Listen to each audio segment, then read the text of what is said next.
first day, our last day in, nigga. Somebody. They ain't doing like this, my heart. You know what's going on. You know, son. Appreciate you, my heart.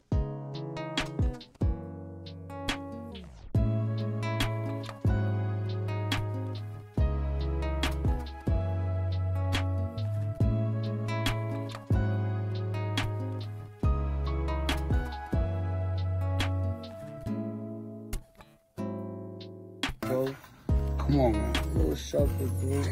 Yeah, damn. You gotta take that off, though. No disrespect. Huh? No disrespect. You don't even want this bumping up against that. You can do whatever you want to do with it later. Big Falooz is here. Big Falooz is here. What's up, bro? Really back. Patty coming out tomorrow. I just got here late. I'm sorry. Bust down Patty 252. That's a $500,000. Count it up. Play with him. No deal. No deal. No, he signed to Gumbo. That's who he signed to.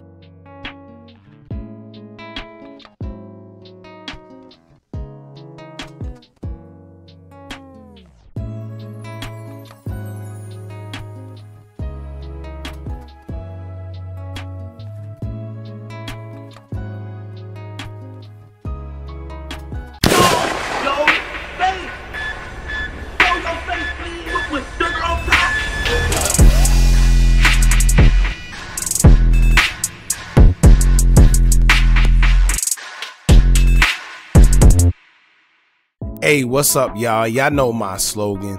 I don't know it all, but I know what I've been through. Now, before we get into this video, please make sure you head on down to Instagram and follow us on our official Instagram page at Hookah Anonymous _. We're able to be a little more explicit, a little more uncensored, and share content freely without running the risk of having our channel terminated. So, once again, make sure you head on down to Instagram and follow us on our official Instagram page at Hookah Anonymous _. We're almost at 100,000 subscribers. So if you like this video, make sure you subscribe and hit that bell so you're notified every time we drop new content. Now let's get into what you guys came here to see. Now, I haven't done a video like this in a long time, where I'm solely just speaking on a debatable topic with no real backstory. But I wanted to try this out, being that I haven't done it in a long time, and see what y'all think about it. Especially because I actually want to see what y'all got to say, because I see a lot of people who have opinions based on the decision Bronx drill rapper DThang made to sign with Gumbo Records instead of French Montana. Now, I personally think that he made the right decision, and I'll explain why later. However, I've seen a lot of people say otherwise, saying things like, oh, he betrayed French Montana. French Montana looked out for him first. How can he do that? How can he go with Gumbo? Gumbo knows nothing about music. They're just a marijuana company. French knows more about the music business because he's been in it for a long time. You know, just a whole bunch of stuff. Now, honestly, when signing to a label, it shouldn't be about the money you sign for. And if you're thinking that it is, then you're sadly mistaken. We've been fooled to believe that the more an artist gets signed for, the more exclusive his deal is, or he's celebrated because he signed for a lot of money. However, we've been bamboozled. In fact, I personally think that the less money you sign for, the better, because all that money is in advance, with interest. Now, as an artist, you have to recoup that same money back to the label that you signed to, and when you don't, you end up in debt because you aren't selling enough to recoup the money that you was advanced, right? On top of the interest. So this is why you see a lot of these artists who receive $1 million deals or multi-million-dollar deals, you see them struggling. And I think that these labels purposely do that by purposely giving artists large advances, knowing that they're not going to be able to recoup it, so they'll be indebted to them forever. It's a long haul game where they profit from it later down the line, and it's very profitable adding the interest.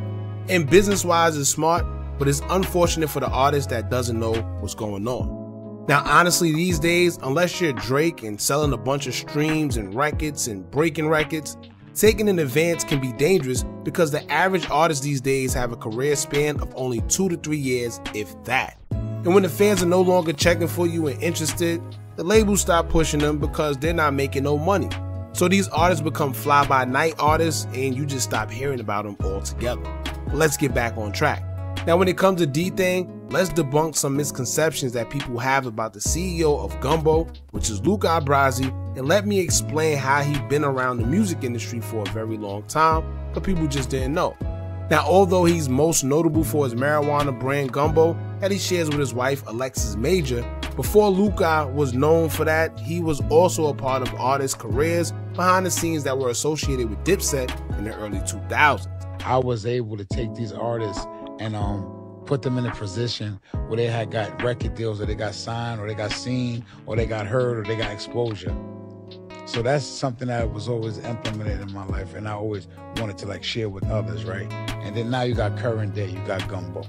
You got the biggest black company, the biggest black husband and wife in the cannabis company, in the cannabis space in the world, right? That's honorable, right? That's going global. And we're right? teaching other people the business, and we're, you know, talking to people every day that are getting social equity licenses and, you know, letting them know what to do. Hopefully a lot of them take them back to their neighborhoods and cultivate those licenses to create jobs within that area. We're educating them. You know, we're educating. But the one thing that is tough about Luca and where he comes from and what he does for the culture is he's such a giver.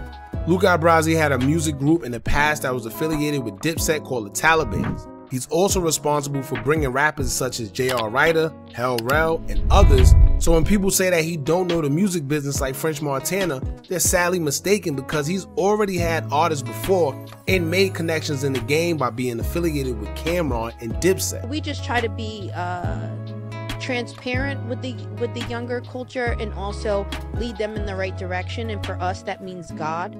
So, you know, and family. First and foremost. Yeah, and family, because, you know, they get a bad rap from, you know, the way that they're moving, but they're young, so sometimes they just need an older person to, you know, guide them and bounce something off of them. And we're always an open door and open, you know, phone call. We'll always answer. Everything in life is structure. So we just try to give that stability to the young, you know, to the youth, to the younger artists and our younger peers. And just, you know, we don't try to like belittle them or sun them out or nothing like that. We treat them like family. So it's a better relationship. It's a better mesh. It's a better bond there.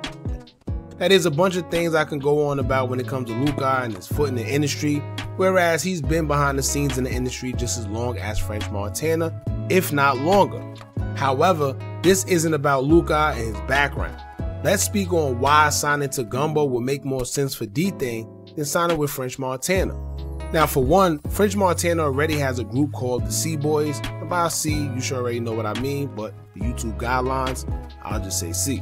Now, French already has a group with artists, but the only problem is that none of them have touched mainstream success since Chink's Drugs, rest in peace. And that's no shade at all, but you have to think, as a young artist who sees a lot for himself, if you're seeing that French Montana already has a label where the artist really isn't going anywhere, would you want to sign to them? Right? It's just like a resume. Yes, French Montana has had major success musically, but in reference to his artist, it's not the same outcome. And if you're an artist looking to sign a deal, you're going to want to go somewhere that has a track record for breaking artists and being in their best interest, right? You want to make sure wherever you go, the artist actually has some type of success, not just the individual artist who has the label.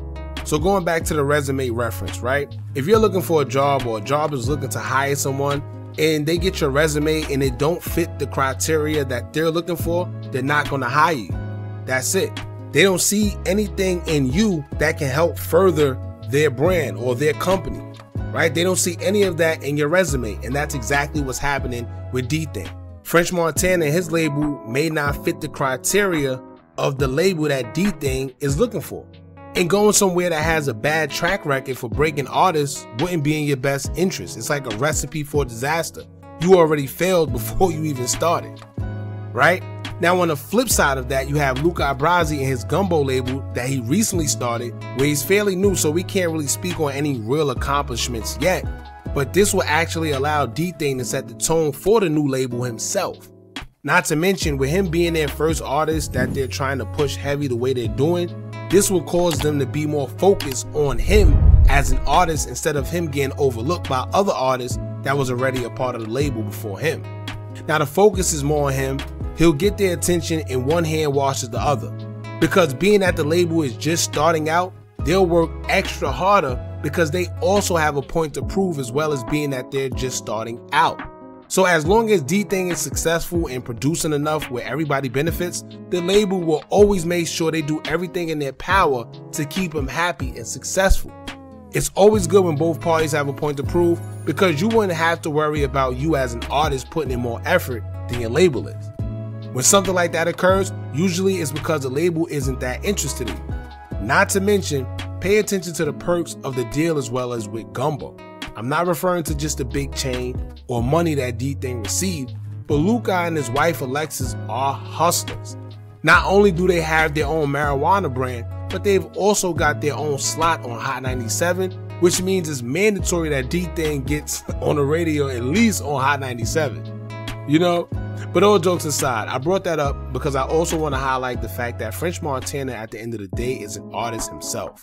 One thing I observed throughout the years, whenever a person who's an artist signs another artist, is one or two things. The artist that signs the other one oftentimes get jealous whenever the other one gets bigger than him, and the relationship usually turns sour because the other artist peeps it. The jealousy of the artist you signed becoming bigger than you, it never coincides with each other. Then the other downside of an artist signing to another artist is the attention, right? The focus. The artist is too invested in himself to 100% be able to focus on the other artists and what they're doing, and that hinders the other artists from becoming what their full potential may allow them to. And it's usually because the other artists have their own thing going on. So I personally feel it's best you sign to someone who isn't an artist and is invested into making you into a bigger artist. This way they can also feel accomplished in the work that they put into you and your career. And aside from just my personal feelings on artists signing to other artists, we've seen plenty of times in the past where other rappers complain that they weren't getting the proper promotion or attention from their labels after they done signed to other rappers. And now that I think about it, French Montana also been around Diddy, right? I'm sure he done probably got a little game from Diddy and took a few pages out of his book thinking he'll have the same success or something. I don't know.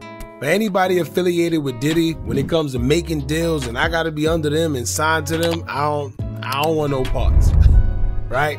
And everyone keep putting pressure on DThang about not taking the deal with French. But first off, whether they had a relationship with each other before Luca and DThang or not, business is business.